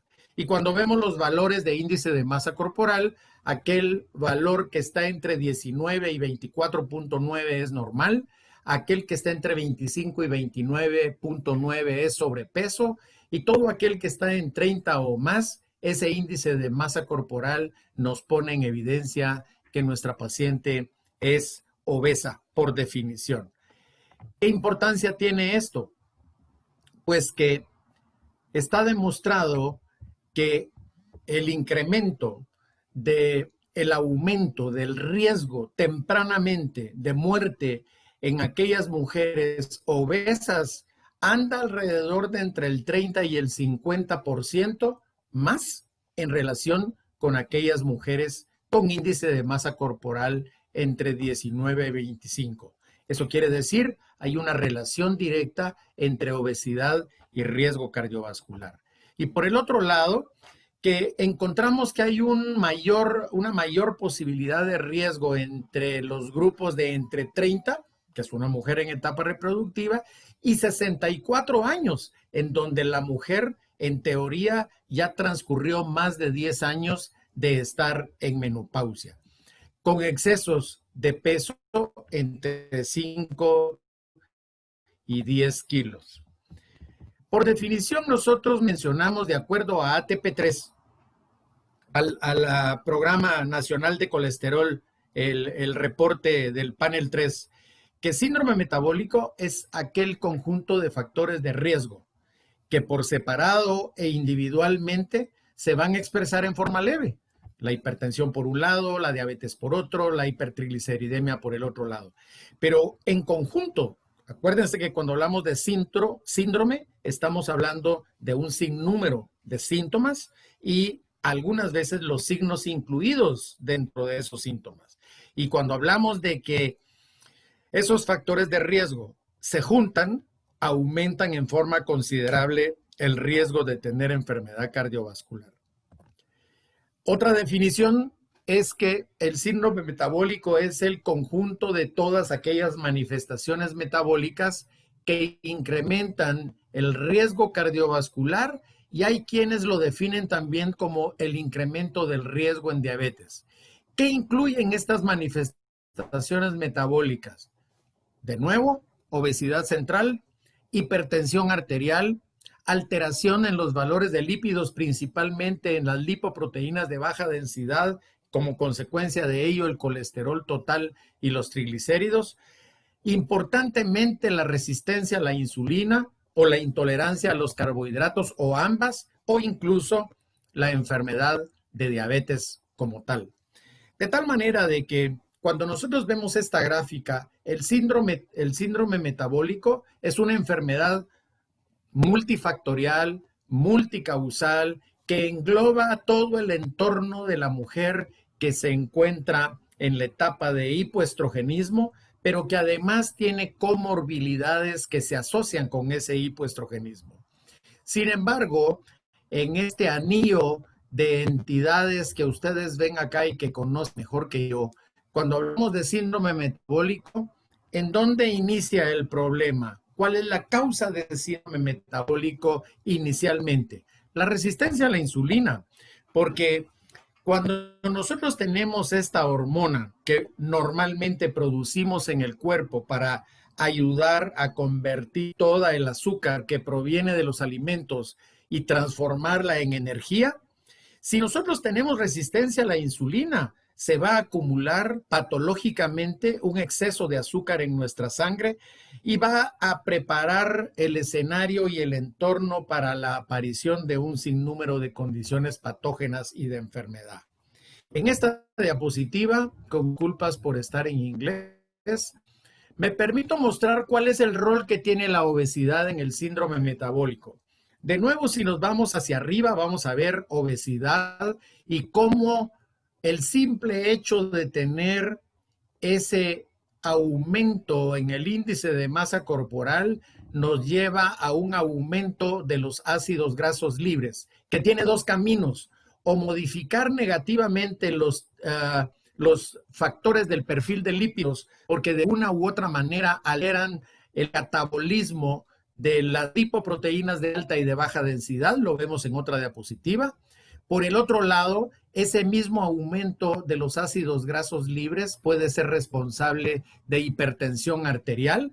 Y por supuesto, la siguiente es una causa importante: el aumento de la resistencia a la insulina, que puede estar directamente involucrado con el catabolismo del perfil de lípidos, con el aumento de la presión arterial y por supuesto con el desarrollo de diabetes y de incremento de enfermedad cardiovascular. Es importante destacar que debemos de tener al menos 3 factores de riesgo para etiquetarlo como un síndrome metabólico. Están en el remarco en morado: un azúcar en ayunas mayor o igual a 100 miligramos por decilitro, una obesidad abdominal con una importante como factor de riesgo cardiovascular, con una circunferencia en mujeres arriba de 88 centímetros, con una presión arterial igual o arriba a 130 sobre 85, con triglicéridos altos, que aunque cuando los laboratorios dicen que los valores normales son abajo de 200, en condiciones óptimas por la edad de la mujer deberían de estar abajo de 150, con una lipoproteína de alta densidad reducida en mujeres por abajo de 50. Cuando nosotros vemos todos estos factores y definimos que para ser síndrome metabólico deberían de tener, recuerden, 3 o más de todos los que mencionamos, me quise recostar en este estudio de RedLink, de la Red de Investigación en Climaterio de América Latina, en donde ellos, en este estudio en particular, trataron de mostrar cuál era la prevalencia del síndrome metabólico en mujeres posmenopáusicas latinoamericanas. Y para eso hicieron gráficos en donde mostraban cuál era el porcentaje con 1 o más de 1 anomalías metabólicas de las que hablamos anteriormente. Basado en la inquietud de este estudio y tomando en cuenta mi experiencia personal dentro de la clínica, se me ocurrió agarrar a 100 de mis pacientes y buscar qué porcentaje de esas 100 pacientes tenían 1, 2, 3 o más factores con anomalías metabólicas. Y me encontré con que, curiosamente, el 79% tenía por lo menos una de las 5 o 6. Pero para no detenerme en el tiempo, lo importante de destacar es que 29.9, 30% de mis pacientes seleccionadas tenían 3 o más alteraciones metabólicas. Es decir, en mi clínica privada, 1 de cada 3 pacientes de las escogidas era una paciente con síndrome metabólico. ¿Cuáles son los cambios que se suceden inducidos por la menopausia metabólicamente hablando? Pues el aumento del colesterol total, corresponsabilidad de las lipoproteínas de baja densidad, entre otras cosas, de la disminución de las lipoproteínas de alta densidad, de los triglicéridos, pero les puse en rojo acá el aumento de peso y la distribución androgénica de la grasa corporal, y adicionalmente el factor que les mencionaba que yo considero muy importante, que es el incremento de la resistencia a la insulina. Por supuesto que hay otros factores a considerar cuando pensamos en corazón. Estamos hablando de homocisteína, niveles de lipoproteínas, alteración de los factores de coagulación, principalmente los procoagulantes, una disminución, una disfunción endotelial. Recordemos que no hay estradiol, entonces no hay prostaciclina, no hay vasodilatación, no hay óxido nítrico, no hay vasodilatación. La primera posibilidad entonces hipertensión arterial, simplemente por el hecho de faltar los estrógenos. En esta diapositiva ilustro algo de lo que hablaba en la diapositiva en inglés, una paciente con ganancia de peso, con obesidad, que lleva a una resistencia a la insulina, obviamente lo que trae como resultado una hiperinsulinemia, y al haber hiperinsulinemia aumentan los ácidos grasos libres que son responsables de una disminución en el catabolismo de los triglicéridos, pero también de una alteración negativa en las lipoproteínas de alta y de baja densidad, lo que trae como resultado arteriosclerosis, enfermedad cardiovascular. Cuando hablamos entonces de síndrome metabólico, tenemos que hablar de, número 1, insulina resistencia, número 2, alteraciones en el peso con obesidad, número 3, alteraciones en el perfil de lípidos, número 4, hipertensión arterial.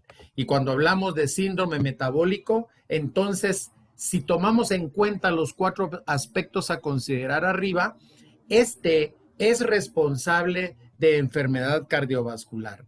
Y el problema de la mujer en la etapa de la menopausia es que el hipoestrogenismo es responsable directamente del síndrome metabólico o indirectamente de enfermedad cardiovascular cuando hablamos de alteraciones del metabolismo de la mujer. ¿Cuáles son otras consecuencias del déficit estrogénico? Pues los síntomas transitorios, toda aquella sintomatología que le quita confort a la mujer, pero también todas aquellas consecuencias permanentes, atrofia urogenital, pérdida de hueso, y yo remarqué enfermedad cardiovascular y particularmente redistribución de la grasa. ¿Por qué razón? Porque cuando hablamos de los cambios metabólicos, de nuevo estamos remarcando aumento de peso y distribución androgénica de la grasa corporal. ¿Por qué? Por el hipoestrogenismo. ¿Qué pasa? Que cuando hay un hipoestrogenismo hay una disminución de la tasa metabólica en reposo. Esto trae como resultado una disminución del consumo basal de energía. Y al suceder esto, hay un incremento en la masa grasa, en la grasa mala. Y cuando aumentan los niveles de masa grasa, aumenta entonces la actividad a través de hiperplasia e hipertrofia del adipocito. ¿Qué trae como consecuencia, aparte de ganar peso, esta hipertrofia del adipocito? Algo que es sumamente importante, sobre todo cuando hablamos hoy por hoy de COVID-19 y las complicaciones respiratorias que esto trae. ¿Por qué hay tanta complicación respiratoria en la población con COVID-19 cuando tiene sintomatología moderada severa? Porque se encienden las moléculas proinflamatorias, particularmente interleuquina 1, 2, 6, aldosterona, el factor de necrosis tumoral, angiotensina 2, incluso la leptina. Y todas estas llevan a un daño vascular con aumento en la posibilidad de enfermedad cardiovascular. Esto simplemente por la obesidad. Entonces, sin el ánimo de asustar a nadie, cuando vemos a un paciente a quien le dio COVID positivo y además estaba con comorbilidades asociadas, diabetes, hipertensión, obesidad, por supuesto que su riesgo cardiovascular tiene que aumentar y su pronóstico tiene que ser malo. Recordemos que la leptina cada vez más se le encuentra una relación en la estimulación simpática para hipertensión arterial y es una de las moléculas proinflamatorias que tienen alterados los pacientes que tienen obesidad. De tal manera de que la composición corporal, de acuerdo al porcentaje de grasa androgénica, que en condiciones óptimas debería de estar baja la grasa androgénica en la mujer y así se encuentra en la premenopausia, cuando esta mujer se convierte en hipoestrogénica, aumenta la grasa androgénica. Y por el otro lado, si ustedes se dan cuenta, en la mujer premenopáusica, la silueta en forma de pera se invierte en la postmenopausia cuando aumenta el porcentaje de grasa androgénica. Es decir, usualmente en condiciones normales, una mujer en etapa reproductiva debería de tener esta silueta y esta figura, y en la etapa postmenopáusica llega a adquirir esta. Cuando hay hipoestrogenismo posmenopáusico, quiero que pongan atención en 3 aspectos importantes a considerar. Por un lado, la baja de estrógenos disminuye la concentración de globulinas transportadoras de las hormonas sexuales, que trae como resultado, por un lado, un aumento de la testosterona libre, un aumento de los efectos androgénicos, pero como consecuencia de esto, una alteración negativa del perfil de lípidos. Por el otro lado, ya lo decíamos, los estrógenos, el estradiol es el único que mantiene los niveles adecuados de óxido nítrico. Cuando hay hipoestrogenismo, hay una disminución en los valores de óxido nítrico, aumento de la vasoconstricción, hipertensión arterial. Y por supuesto, la injuria vascular y la arteriosclerosis propias del deterioro del endotelio vascular en una arteria que va envejeciendo conforme la mujer entra en la menopausia y en la posmenopausia. Todas estas 3 características nos llevan a un aumento del riesgo cardiovascular. Pero por si fuera poco, el hipoestrogenismo, ya lo decíamos anteriormente, aumenta la resistencia a la insulina. Esto ocasionado, entre otras cosas, por la ganancia de peso. Y por supuesto, cuando hablamos de ganancia de peso y aumento de resistencia a la insulina, las posibilidades de hipertensión arterial son altas y todo esto trae como resultado un aumento del riesgo cardiovascular. Cuando hablamos de los 4 jinetes del apocalipsis del síndrome metabólico e incremento en el riesgo cardiovascular e hipertensión, ¿de qué estamos hablando? Número 1, de ganancia de peso. Número 2, de aumento de la resistencia a la insulina por la misma razón. Por este aumento de la resistencia a la insulina del lado izquierdo, una alteración negativa del perfil de lípidos, por aumento de la resistencia a la insulina, pero además por disminución de las globulinas transportadoras de hormonas sexuales. Y como número 4, hipertensión arterial. Y ahí tenemos 3 o 4 de las condicionantes que nos permiten identificar síndrome metabólico en la mujer, incrementando el riesgo cardiovascular simplemente por llegar a una etapa de hipoestrogenismo en la posmenopausia. Y por esa razón, cuando nosotros vemos esta diapositiva con la tasa de mortalidad en mujeres, vean ustedes que las mujeres, acá está, ¿se mueren de cáncer? Sí, por supuesto que sí. Se mueren del corazón también. Y si vemos la línea más pronunciada es la roja, que es cardiopatía, que es después de los 60 años cuando se dispara. La amarilla, que es enfermedad cerebrovascular, que es alrededor de los 70 años cuando se dispara. Y por si fuera poco, todas estas condiciones son mínimas entre los 45 y los 54 años. ¿Cuándo se comienzan a disparar? Curiosamente aquí, cuando el ovario deja de trabajar, cuando el ovario deja de funcionar, cuando el ovario deja de producir estrógenos, que es cuando incrementa el riesgo cardiovascular. Por esa razón, Mendelssohn habla de una ventana de oportunidad de 10 años para iniciar terapia de restitución hormonal cuando la mujer llega a la menopausia a los 50 años. Cuando se habla de enfermedades cardiovasculares, esto lo dijo la International Menopause Society en el 2007 y refrendado en julio del 2012, que hay una evidencia de que la terapia hormonal puede tener un efecto cardioprotector, pero si se inicia muy tempranamente, en el periodo de la instauración de la menopausia, y si se continúa a largo plazo, muy probablemente va a reducir el riesgo de padecer de diabetes y, por supuesto, también proteger a la mujer contra alteraciones mucho más complejas como lo es el síndrome metabólico. De tal manera de que Stordi en el 2006, en el editorial de la revista de Climateric, decía que la medicina en terapia hormonal de la menopausia ha sido pendular, pero que muy probablemente en los últimos años el péndulo está comenzando a regresar a la amplia aceptación, la confianza en la terapia hormonal para brindarle a la mujer en la etapa de la menopausia una mejor calidad de vida. Muchísimas gracias por su atención y estoy a su disposición. Muchas gracias, doctor Hernández. Excelente participación.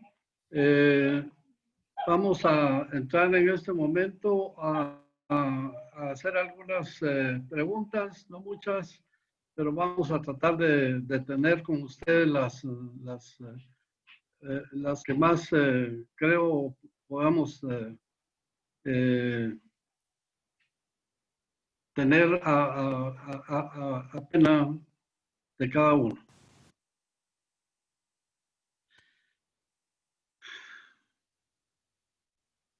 Para la doctora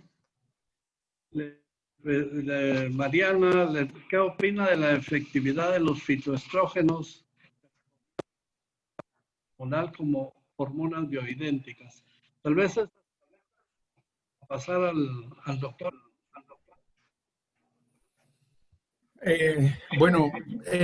La respuesta es muy puntual. Realmente los fitoestrógenos nunca se pueden considerar como hormonas bioidénticas, número uno. Y número dos, los fitoestrógenos no sirven para nada más que para el alivio de los síntomas vasomotores.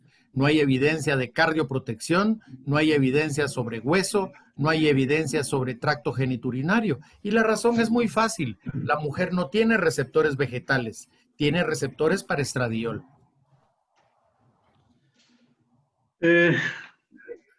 Quisieran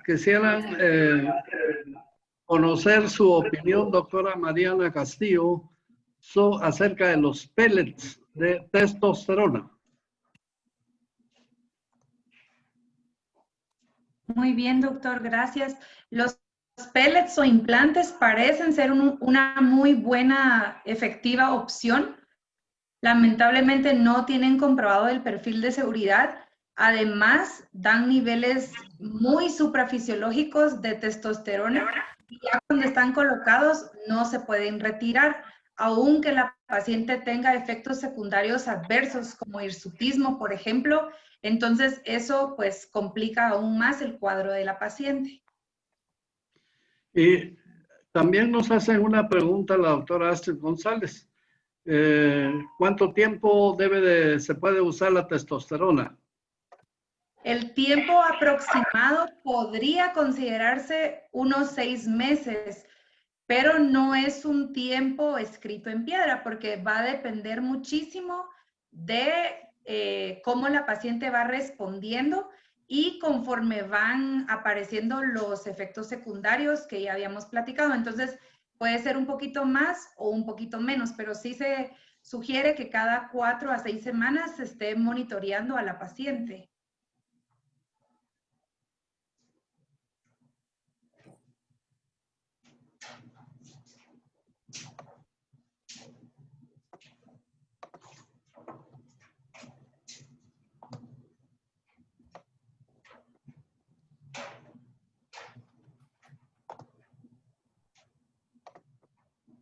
Creo que perdimos al doctor Pozuelos, pero doctor Hernández, aquí hay otra pregunta.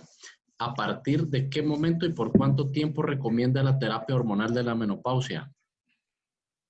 Bueno, algo que salió como corolario del WHI que la International Menopause Society propuso es la individualización del tratamiento. Es decir, no podemos darle ni lo mismo ni por el mismo tiempo a todas las mujeres. El estudio WHI vino a tirar por la borda los beneficios de la terapia hormonal en la menopausia. Sin embargo, a veces voy a regresar a un paso. A uno de mis maestros de endocrinología le preguntábamos cuánto tiempo debe de darle terapia de reemplazo hormonal. Y él decía, te voy a contestar con otra pregunta.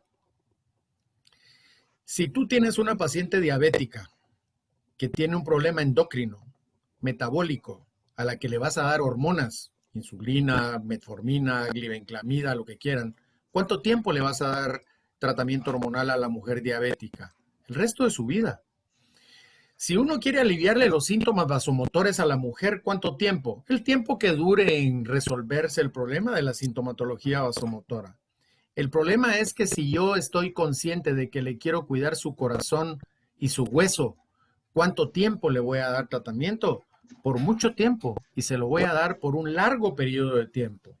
El doctor Nilsson de Melo decía en una conferencia, decirle que hasta la próxima vez que la veas, y decirle que hasta la próxima vez, porque hasta la próxima vez tenés que volver a evaluarla para ver cuáles son las características, para ver si son las mismas características o no. Sin embargo, si tengo que ser muy puntual en mi respuesta, se la voy a dar el mayor tiempo posible. Y hace rato que ya no escucho al doctor Pozuelos este comentario que me parecía siempre muy exagerado, pero el doctor Pozuelos decía, a la mujer en menopausia hay que meterle la última tableta en la caja. Y eso sí me parece pues un poquito exagerado, pero hay que usarla durante un periodo de tiempo largo para brindarle todos los beneficios que tiene. Ok. Aquí hay otra pregunta, perdón, de Ana Morales Reynoso. ¿A cuánto tiempo de iniciada la terapia hormonal de la menopausia voy a tener una mejora en la densidad mineral ósea? Pues la leo, pero si quieren de una vez se la contesto, ya que era parte de lo que hablamos del hueso. Y es que hay que tomar en cuenta que uno de los tratamientos en osteoporosis que está indicado en aquellas pacientes que le podemos dar terapia hormonal de la menopausia es precisamente ese. Y no tengo que justificar simplemente por darle tratamiento a los síntomas vasomotores la ausencia de un bifosfonato. Es decir, no tengo que combinar los dos medicamentos. Claro, estamos hablando de aquella osteoporosis que no es de alto riesgo o que ya ha presentado algún tipo de fractura por fragilidad. En aquella paciente, 58, 60 años, que estoy dentro de la ventana que habló el doctor Hernández para poder iniciar terapia hormonal de la menopausia, ese va a ser el tratamiento. Y tengo que tomar en cuenta que esto entonces va a ser no un osteoformador, sino simplemente va a disminuir la resorción ósea. Entonces no va a ser tan veloz o tan rápida el cambio en la densidad mineral ósea en cuanto a valores, pero con que yo detenga la pérdida de esa densidad mineral ósea ya va a ser ganancia para la paciente, para mí, y sobre todo porque voy a empezar a disminuir el riesgo de fracturas en ese tipo de pacientes. Tomemos en cuenta, va a cambiar mucho más rápido el hueso trabecular, que es el de la columna, hasta un 25% del remodelado que tiene al año, comparado con el hueso cortical. Entonces no podemos hablar precisamente de un número, pero con que mantengamos el hueso estable y detengamos la pérdida, ya es ganancia. No hemos tenido todavía otra vez al doctor Pozuelos, que se nos perdió. Vamos a ver. Nos pregunta aquí tal vez para la doctora Castillo, la tibolona, o para el doctor Hernández, cualquiera de los dos, la tibolona, ¿es cardioprotectora y qué pasa con su seguridad? Bueno, depende de lo que uno quiera mencionar como protectora. Sin embargo, hay un sinnúmero de estudios que hablan mucho en bien de la tibolona, sobre todo en perfil de lípidos y en triglicéridos. Pero, ¿qué pasa con lipoproteínas de alta densidad? Las baja. Entonces, el estudio PEPI, por ejemplo, hablaba de la respuesta de la las pacientes del perfil de lípido de las pacientes que utilizaban tibolona. Y no hay ningún medicamento que sea beneficioso para todo. Hay que buscar balanza de riesgos y beneficios, de ventajas y desventajas. Pero la tibolona es una muy buena alternativa como terapia de restitución hormonal, porque de hecho es una terapia de restitución hormonal. Siempre se ha tenido al margen, pero está contemplada dentro de las opciones medicamentosas dentro de la terapia hormonal en la menopausia. Y por supuesto, para corazón y para mama también. Ok. Vamos a ver qué otras hay. Doctor Hernández, la pregunta que queda, dice Jennifer Cumes, controlando los factores de riesgo, ¿resolvemos el síndrome metabólico? Es decir, solo lo controlamos. ¿O retrasamos las enfermedades subyacentes? Ya que la menopausia y el hipoestrogenismo no nos ayudan. Entonces, ¿qué consejo nos daría en este tipo de pacientes que ya tienen estos riesgos aumentados por el hecho de tener el síndrome metabólico? Bueno, hay que tomar en consideración que muchas pacientes llegan a la menopausia con síndrome metabólico y sus factores de riesgo cardiovascular son mucho mayores. Por supuesto que en ellas la terapia hormonal en la menopausia está indicada, y lo más importante de destacar es que no le va a resolver el problema del síndrome metabólico. Ese hay que resolverlo dependiendo de cuáles sean los factores que estén alterados. Es decir, los estrógenos no van a ser mejor que una estatina para tratarle colesterol alto o un fibrato para tratarle triglicéridos altos. Tampoco son milagrosos los estrógenos, o sea, ayudan muchísimo, reponen los que el ovario ya no produce, pero tomemos en cuenta que si esta paciente viene de la etapa reproductiva con un síndrome metabólico, hay condiciones adicionales a la falta de estrógenos como corresponsabilidad del síndrome metabólico. Es decir, ella producía estrógenos y a pesar de eso ya tiene la etiqueta de síndrome metabólico. El hipoestrogenismo se puede complicar todavía más, en donde se ve indicado darle terapia hormonal para que esos factores condicionantes no se vean sobreagregados a más comorbilidad. Y por supuesto, lo más adecuado es la vía de administración, porque si es una paciente que tiene un síndrome metabólico con hipertensión arterial, con hiperlipidemia, con hipertrigliceridemia, con probable alteración negativa de los factores de coagulación, si estamos pensando en utilizar estradiol, la mejor vía de administración es la vía transdérmica. Porque evita el primer paso hepático y que, por supuesto, por esa razón, no modifica negativamente los triglicéridos, le está contribuyendo al tratamiento específico para bajarlos y por el otro lado no modifica los factores de coagulación, manteniendo una hemostasis equilibrada. Perfecto. Tal vez damos oportunidad, Rafael, a los que tienen levantadas la mano, si fueses tan amable. Ya se les activó audio, pero no han activado ellos su audio directamente. Ok. Veamos a ver si hay alguno. Si no, damos respuesta a otra de las. Ahí está Karin Fuentes, si fuese tan amable. Tiene el micrófono. O no, ya bajó la mano, más bien, creo. No, los trabajaron ahorita a panelistas para que puedan activar video y audio.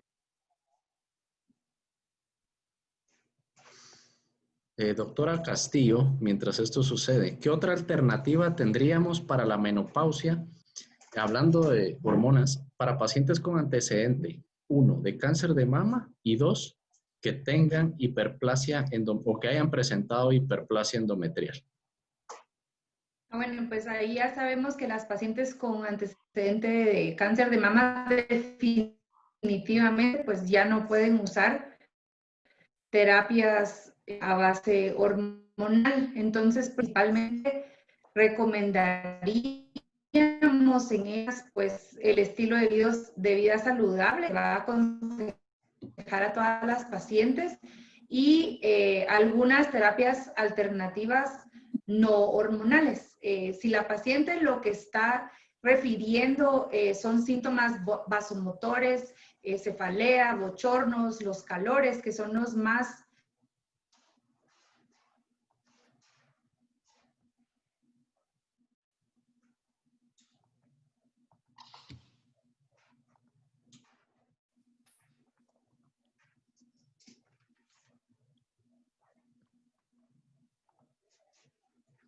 Bueno, Se nos perdió, creo yo. se quedaron congelados, no sé qué pasó. Ahí estás, ahí ya te oí nuevamente. Sí, entonces, se podría considerar terapia no hormonal. Principalmente hay estudios con gabapentina, por ejemplo, o con antidepresivos como paroxetina, que podría ser una opción, ¿verdad? Pero habría que realmente ver la sintomatología de la paciente. Si el enfoque va a ser en hueso, podría ser su complemento de calcio y vitamina D y tratar de llevarla con medidas no hormonales.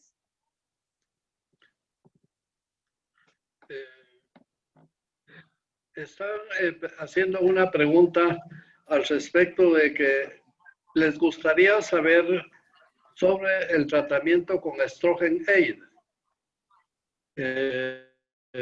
Tal vez podríamos hablar sobre esto, Héctor. Ok, sí, ya vi aquí la pregunta, doctor, es que estaba respondiendo otras. Lo importante de dar una restitución que hay, contestamos una pregunta en cuanto a qué diferencias habían de restitución, terapia hormonal de la menopausia, terapia alternativa y todo esto, son prácticamente restituir lo que está haciendo falta. Es decir, poder retribuir a esa paciente lo que tiene en déficit. Podemos utilizar las hormonas de hoy en día y entre más natural tengamos estos compuestos va a ser mucho mejor. Hoy en día las farmacéuticas han ido ideando cada vez mejores compuestos y cuando digo mejores digo más naturales que los anteriores, mismas hormonas que teníamos hace 30 años, que muy bien dijo el doctor Luis Hernández con el estudio WI. Antes las hormonas se daban indiscriminadamente sin importar edad, comorbilidades, estado de la paciente. Hoy en día hemos aprendido a ser un poco más selectivos teniendo en cuenta la ventana de oportunidad que tenemos para iniciar los tratamientos y sobre todo con este tipo de productos que vienen siendo mucho más naturales que los anteriores, vamos a tener una clara ventaja. Hablábamos en el chat también ahí de las características tanto de los estrógenos como los progestágenos y los receptores que tienen este tipo de pacientes.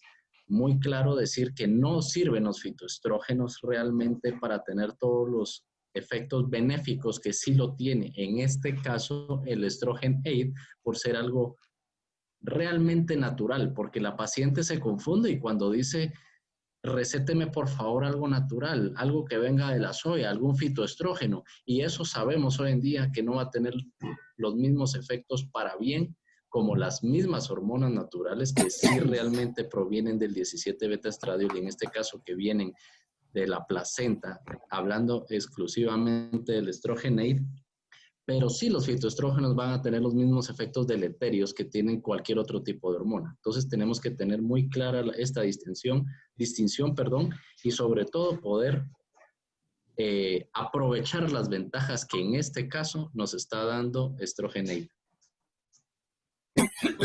Doctor Hernández, pregunta directamente, desean saber si existen parches con estrógenos y progestágenos en Guatemala. En la actualidad ya no. Lo único que hay es dos alternativas de estrógenos solos para dosis de 50 microgramos por semana, un parche cada semana. Ya no hay ya no hay parches con estrógeno y progestágeno. Tampoco hay estrógenos transdérmicos con progestágeno. Cuando uno habla de utilizar la combinación de ambas hormonas, solo tenemos la vía oral y por supuesto la vía vaginal con Estrogen Aid. Yo quisiera contestarle a Aida Cifuentes que nos hace y dice, doctor Oliva, Strogen es terapia bioidéntica. En ese sentido, quisiera manifestarles que es natural porque es extraído de pacientes parturientas, no es de otra categoría, o sea que posiblemente ahí hay una pequeña equivocación, pero no es bioidéntico. ¿Usted qué piensa, doctor Oliva? O doctor Hernández. Bueno, yo pienso que por concepto, me voy a salir un poquito del tema, pero mercadológicamente hablando se le ha dado en llamar terapia bioidéntica a la terapia pellets y a la terapia que recién está entrando, innovando el mercado de la terapia hormonal en la menopausia. Pero terapia bioidéntica es toda aquella hormona que sea idéntica a los estrógenos y a la progesterona producida en el ovario. De tal manera de que si estamos utilizando estradiol y progesterona, esa es una terapia bioidéntica, independientemente de que esté establecida en el mercado desde hace muchos años. Por conceptos de mercadeo, alguien se le ocurre decir que la terapia bioidéntica es muy diferente a los estrógenos que se usan en el consultorio, pero es de todos conocido que se está manipulando demasiado la información desde el punto de vista mercadológico para tratar de sesgar la terapéutica hacia un tipo de hormonas que, si bien es cierto, son bioidénticas, son tan parecidas como las hormonas que se utilizan antaño con restitución hormonal de estradiol y drospirenona, por ejemplo, que tiene un comportamiento muy parecido al de la progesterona y que por supuesto son bioidénticas. Bueno, estimados amigos, queremos agradecer mucho su participación en este simposio, a la doctora Mariana Castillo, al doctor Héctor Oliva, al doctor Luis Hernández, por por la brillante participación que han tenido en este simposio a través de webinar de Pearson. A Pearson queremos agradecerle mucho el habernos dado la oportunidad de usar su plataforma para poder tener esta participación con todos ustedes a nivel internacional. Les agradecemos mucho y les invitamos en una próxima oportunidad para participar nuevamente en otro evento de esta naturaleza. A todos los que participaron se les enviará un diploma. El día 31 de este mes estaremos enviándolo a todos los que participaron, que se inscribieron. Le queremos agradecer mucho su participación desde sus países. Así es que muchas gracias a los conferencistas y especialmente muchas gracias a Pearson por la oportunidad que nos dio de esta oportunidad ahora. Muchas gracias. Buenas noches. Doctores, buenas noches. Muchas gracias. Buenas noches. Muchas gracias. Buenas noches. Que descansen. Cuídense.